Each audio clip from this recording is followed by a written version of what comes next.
வணக்கம். மாலை முரசு செய்திகளை விரிவாக பார்ப்பதற்கு முன் தலைப்புச் செய்திகளை பார்க்கலாம். தூத்துக்குடி, ராமநாதபுரம், புதுக்கோட்டை, தஞ்சாவூர், திருவாரூர், நாகையில் நாளை மறுநாள் கனமழைக்கு வாய்ப்பு. திருவாரூர், தஞ்சை, நாகை மாவட்டங்களில் வரும் 28ஆம் தேதி மிக கனமழைக்கான ஆரஞ்ச் அலர்ட் விடுப்பு.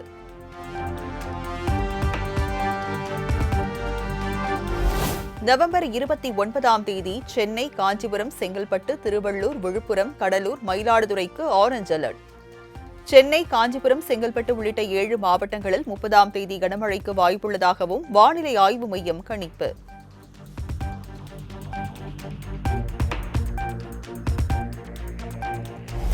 மலாக்கா ஜலசந்தியில் உள்ள காற்றழுத்த தாழ்வு மண்டலம் புயலாக வலுப்பெறும் வாய்ப்பு இல்லை. 26, 27ஆம் தேதிகளில் புயலாகும் என கூறியிருந்த நிலையில் தென்மண்டல வானிலை ஆய்வு மைய தலைவர் அமுதா தகவல்.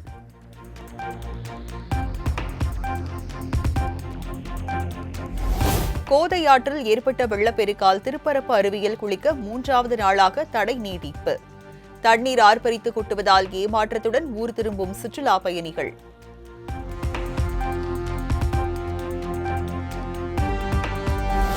தென்காசி மாவட்டம் கடனாநதி அணையில் இருந்து வினாடிக்கு 1440 கன அடி நீர் வெளியேற்றம்.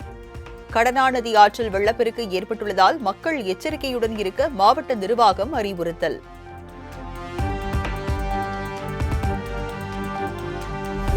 திருவாரூர் மாவட்டம் வலங்கைமான் பகுதியில் கொட்டி தீர்த்த கனமழையால் விளைநிலங்களை சூழ்ந்த வெள்ளம்.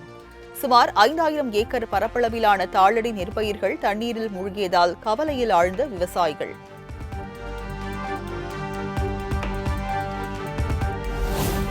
அயோத்தியில் உள்ள ராமஜென்ம பூமி கோவிலில் கொடியேற்றினார் பிரதமர் நரேந்திர மோடி. குழந்தை ராமர் கோவிலின் கட்டுமானம் நிறைவடைந்ததை குறிக்கும் வகையில் கோபுரத்தின் மீது கொடியேற்றினார்.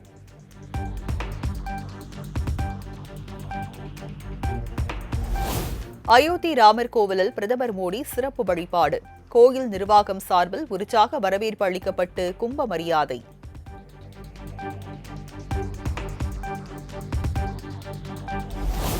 மிக முக்கியமான நாகரிக சின்னத்தை மீட்டெடுத்த இந்தியாவுக்கு வாழ்த்துக்கள். கடந்த ஆண்டு அயோத்தி ராமர் கோயில் கட்டுமான பணியின் போது வருகை தந்த புகைப்படங்களை பதிவிட்டு இஸ்ரேலிய தூதர் ரூபன் அசார் பாராட்டு.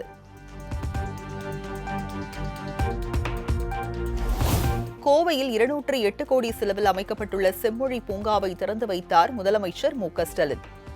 உலக தரம் வாய்ந்த பூங்காவில் 23 விதமான தோட்டங்கள் அமைக்கப்பட்டதை பார்வையிட்டு ஆய்வு.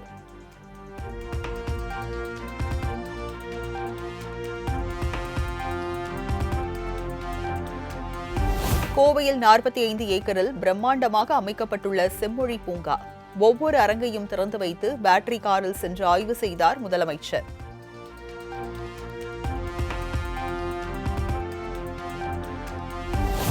பள்ளி கல்லூரிகளில் இந்திய அரசியலமைப்பு சட்டத்தின் முகப்புரையை வரும் 26ஆம் தேதி வாசிக்க வேண்டும்.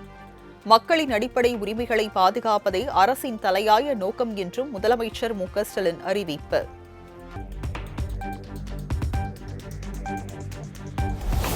அதிமுக மாவட்ட செயலாளர்களுடன் காணொலி வாயிலாக பொதுச் செயலாளர் எடப்பாடி பழனிசாமி ஆலோசனை.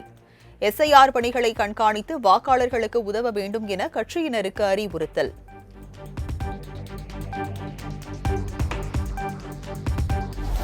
(2026) சட்டமன்ற தேர்தலுக்கு தகுதியான வேட்பாளர்களை பரிந்துரை செய்யுங்கள். தேர்தல் பணிகளை உடனடியாக தொடங்க வேண்டும் என்றும் மாவட்ட செயலாளர்களுக்கு அதிமுக பொதுச் செயலாளர் எடப்பாடி பழனிசாமி அறிவுறுத்தல்.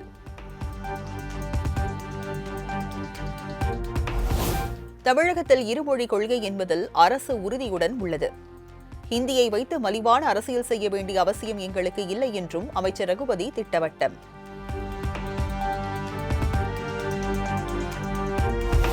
மசோதாக்களை ஆளுநர் நிறுத்தி வைத்தால் உச்சநீதிமன்றம் சென்று தீர்வு காண்போம். ஆளுநருக்கு உச்சநீதிமன்றம் குட்டு வைத்துள்ளதை தவிர எப்போதும் பாராட்டியது கிடையாது என்றும் அமைச்சர் ரகுபதி பேட்டி.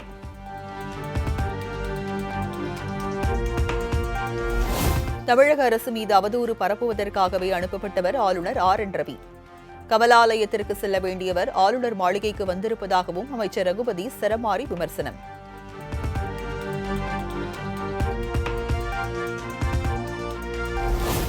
ஒரு ராஜ்யசபா சீட்டுக்காக மட்டும் கூட்டணி அமைப்பது தேமுதிகவின் வழக்கமல்ல, தொண்டர்கள் விரும்பும் கூட்டணி அமையும். அதிமுக கூட்டணியில் தேமுதிக இடம்பெறுமா என எழுப்பிய கேள்விக்கு தேமுதிக பொதுச் செயலாளர் பிரேமலதா விஜயகாந்த் பதில்.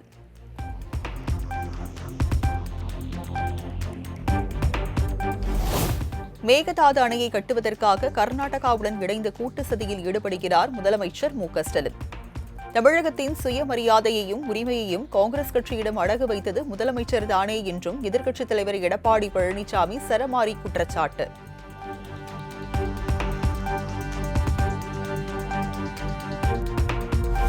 நெல் மூட்டைகளை உரிய நேரத்தில் கொள்முதல் செய்யாமல் மழையில் நனையவிட்ட முதலமைச்சர் விவசாயிகளின் துரோகி இல்லையா? நெல் ஈரப்பத விவகாரத்தில் 39 எம்பிகளை வைத்துக் கொண்டு டெல்லி சென்று வலியுறுத்தாதது ஏன் என்றும் இபிஎஸ் கேள்வி.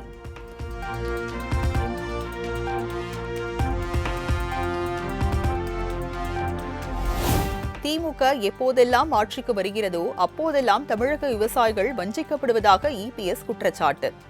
போராட்டம் என்ற பெயரில் மக்களை ஏமாற்றி கொள்ளையடிப்பது ஒன்றுதான் திமுகவின் நோக்கம் என்றும் அதிமுக பொதுச் செயலாளர் எடப்பாடி பழனிசாமி கடும் விமர்சனம்.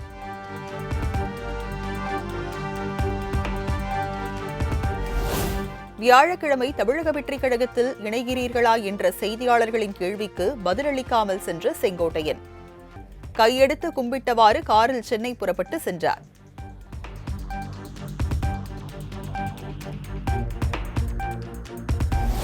குன்னூரில் தேமுதிக பொதுச் செயலாளர் பிரேமலதா விஜயகாந்திற்கு படுகர் இன மக்கள் உற்சாக வரவேற்பு.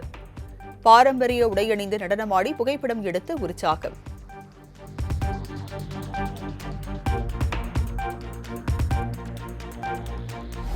தமிழ்நாடு அரசு போக்குவரத்து கழகங்களில் பணியாற்றி ஓய்வு பெற்றவர்களுக்கு பணப்பலன் வழங்க 860 கோடி ரூபாய் ஒதுக்கீடு. 2024 மே முதல் ஜூலை வரை ஓய்வு மற்றும் விருப்ப ஓய்வு பெற்றவர்களுக்கும் பணப்பலன் வழங்க நிதி ஒதுக்கி அரசாணை.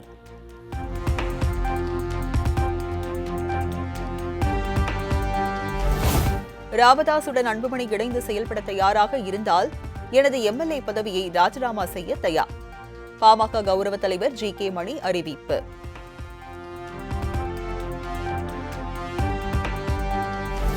சாதிவாரி கணக்கெடுப்பு நடத்த மறுக்கும் திமுக அரசை கண்டித்து டிசம்பர் 17ஆம் தேதி பாமக ஆர்ப்பாட்டம். பாமக தலைவர் அன்புமணி அறிவிப்பு.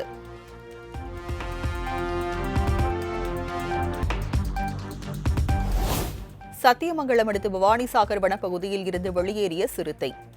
பட்டரமங்கலம் பகுதியில் சாலையை கடக்கும் சிசிடிவி காட்சி வெளியான நிலையில் பொதுமக்கள் அச்சம்.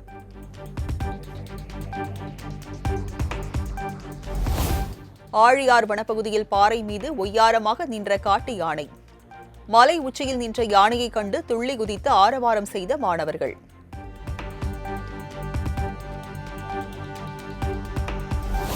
வாக்காளர் தீவிர சிறப்பு திருத்த நடவடிக்கையை உடனடியாக நிறுத்த வலியுறுத்தல்.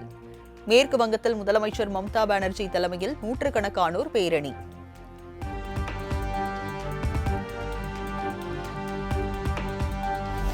மேற்கு வங்க மாநிலம் கொல்கத்தாவில் வாக்குச்சாவடி நிலை அலுவலர்கள் 2வது நாளாக போராட்டம். அதிகப்படியான பணிச்சுமையால் அவதிப்படுவதாக கூறி தேர்தல் ஆணைய அலுவலகம் முன்பு தர்ணாவில் ஈடுபட்டதால் பரபரப்பு.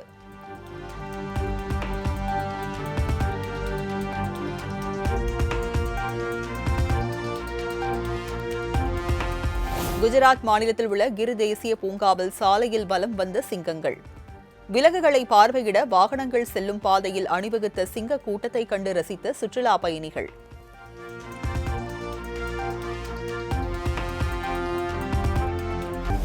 எத்தியோப்பியாவில் 10,000 ஆண்டுகள் கழித்து ஹேலி குப்பி எரிமலை வெடிப்பு. 120 கிலோமீட்டர் வேகத்தில் 15,000 முதல் 45,000 அடி உயரத்தில் நகர்ந்து வரும் சாம்பல் படலம்.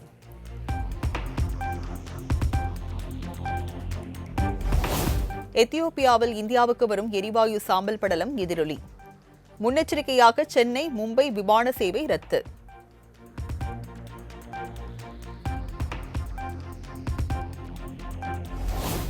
டெஸ்ட் கிரிக்கெட் வரலாற்றில் 2வது முறையாக சொந்த மண்ணில் 500 ரன்கள் இலக்கை எதிர்கொள்கிறது இந்திய அணி.